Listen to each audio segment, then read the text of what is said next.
Banyak orang tak tahu kehidupan FN, terduga pelaku ledakan di SMA Negeri 72 Jakarta di Kelapa Gading, Jakarta Utara, Jumat siang, 7 November 2025. Puluhan korban ledakan dirawat intensif di 3 rumah sakit. Terbaru, FN akan dirujuk ke Rumah Sakit Polri Kramat Jati Jakarta Timur untuk penanganan lebih intensif. Kabid Humas Polda Metro Jaya Kombes Budi Hermanto menjelaskan alasan pemindahan karena bakal ada penanganan psikis terduga pelaku. Rumah Sakit Polri Kramat Jati sudah membentuk tim terpadu. Selain itu, penyidik mudah mendalami motif siswa kelas 12 itu sampai bertindak di luar akal sehat.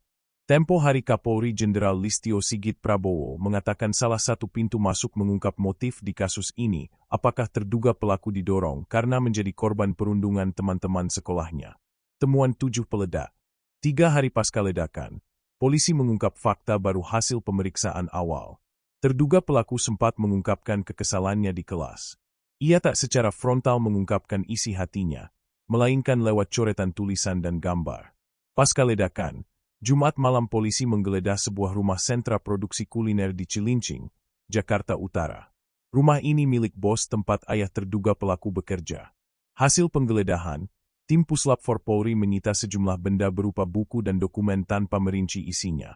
Apabila temuan itu punya benang merah dalam ledakan, maka akan masuk kriteria barang bukti. Tapi akan diabaikan jika tak terkait. Kombes Budi menegaskan temuan Puslap 4 hasil penggeledahan ada kesesuaian dengan temuan barang-barang di tempat perkara.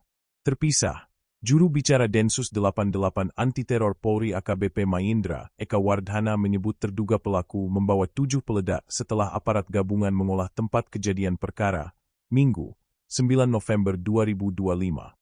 Total dari semua peledak, 4 yang meledak di 2 lokasi. Sedangkan 3 lainnya yang tidak meledak disita polisi untuk penyelidikan. Bisa dikatakan dia broken home. Oke. Gitu. Berarti orang tuanya tuh udah Dari divorce atau? Ya divorce, kayaknya begitu. Saya tanya dari pegawainya kemarin di sini kan pas melintas beli makanan, saya tanya apakah benar dia ini. Udah, ya memang pisah dari SD. Jadi SD dia di sini, SD dia di. Dari kecil pisah dengan ibu. Sosok FN yang kerap dirundung teman-temannya menyimpan kehidupan lain. Sejak sekolah dasar ia harus tinggal dengan ayah, terpisah dari ibunya yang menjadi buruh migran di luar negeri. Cerita itu diungkap Dani Rumandor, Ketua RT 10 RW 12 Kelurahan Sukapura Cilincing, Jakarta Utara. Sepengetahuan Dani, FN dan ayahnya tinggal di rumah bukan milik mereka. Rumah tersebut milik bos kuliner yang mengizinkan FN tinggal bersama ayahnya. Di sini ayah FN bekerja sebagai juru masak. Total ada sekitar 7 orang yang tinggal di sana termasuk pemilik rumah. FN tinggal di rumah itu sudah cukup lama, kurang lebih 7 tahun. Mereka hidup berbaur dengan para pegawai lain. Tertutup sejak masuk SMA. Seperti diungkapkan rekannya di sekolah, sosok FN dikenal pribadi yang tertutup. Tak sekalipun ia ikut kegiatan dengan teman sebayanya. Bisa dibilang, kesehariannya monoton. Keluar rumah untuk pergi sekolah lalu pulang dan berdiam diri di kamar. FN hanya bersosialisasi dengan orang-orang di lingkungan rumahnya ketika hendak makan. Fakta menariknya, bahkan FN tidak pernah menegur dengan pemilik rumah yang tidak lain bos ayahnya. Perubahan sikap FN terasa ketika masuk SMA. Kebalikannya saat FN masih di SMP.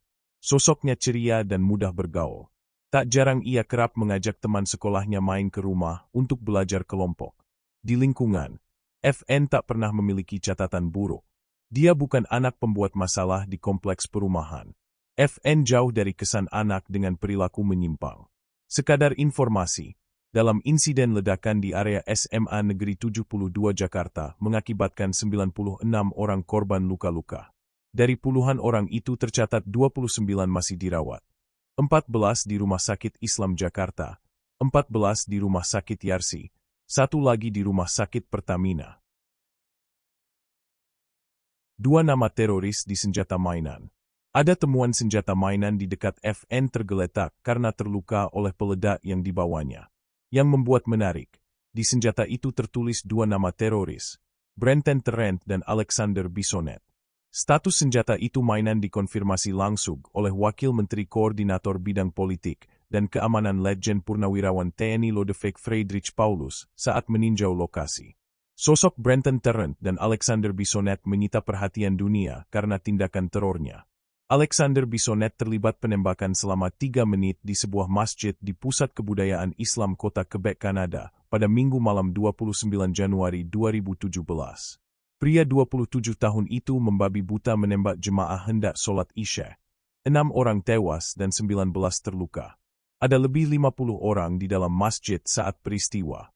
Pasca penembakan brutal, Alexander Bissonnette ditangkap petugas 6 mil dari tempat kejadian perkara. Justin Trudeau, Perdana Menteri Kanada kala itu, mengecam Alexander Bissonnette dan menyebut tindakannya sebagai serangan teroris. Alexander Bissonnette dalam persidangan menolak dicap sebagai teroris, bukan juga Islamofobia. Pada 8 Februari 2019, Alexander Bissonnette dijatuhi hukuman penjara seumur hidup dengan kemungkinan pembebasan bersyarat setelah melewati 40 tahun masa penjara. Setelah banding, Pengadilan Quebec memutuskan hukuman 40 tahun tanpa pembebasan bersyarat adalah hukuman kejam dan tidak biasa.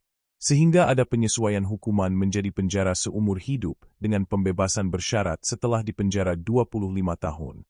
Artinya dengan putusan pengadilan banding ini, Alexander Bissonnette akan memenuhi syarat untuk pembebasan bersyarat dalam 25 tahun. Berdasarkan hukum Kanada, Alexander Bissonnette bisa dipenjara selama 150 tahun, atau 25 tahun untuk setiap 6 kematian. Pemotongan masa pembebasan bersyarat itu menuai kecaman keras, termasuk dari salah satu pendiri Masjid Quebec, Mohamed Labidi. Sementara Brenton Tarrant terlibat penembakan di 2 masjid Selandia Baru pada 15 Maret 2019. Di Masjid Al-Nur di Christchurch, Brenton Tarrant menggunakan senjata semi-otomatis. Korbannya adalah jemaah untuk sholat Jumat. Mirisnya, ia masih sempat memfilmkan perbuatannya sambil memutar lagu kebangsaan anti-Muslim Serbia. Total 44 orang jemaah tewas. Korban termuda adalah anak laki-laki berusia 3 tahun yang ditembak pelaku dari jarak dekat. Aksinya berlanjut menyerang masjid kedua di pinggiran kota Linwood dengan 7 orang tewas. Jacinda Ardern sebagai Perdana Menteri Selandia Baru kala itu tegas menyebut Brenton Tarrant sebagai teroris. Orang itu tidak akan pernah melihat cahaya matahari. Trauma 15 Maret memang tidak mudah disembuhkan. Tapi saya harap hari ini adalah hari terakhir kita mendengar atau menyebut nama teroris di baliknya. Ia pantas dibungkam sepenuhnya seumur hidup, ucap Jacinda Ardern. Kasus Brenton Tarrant mencapai puncaknya saat dia dijatuhi hukuman penjara seumur hidup tanpa pembebasan bersyarat pada Agustus 2020.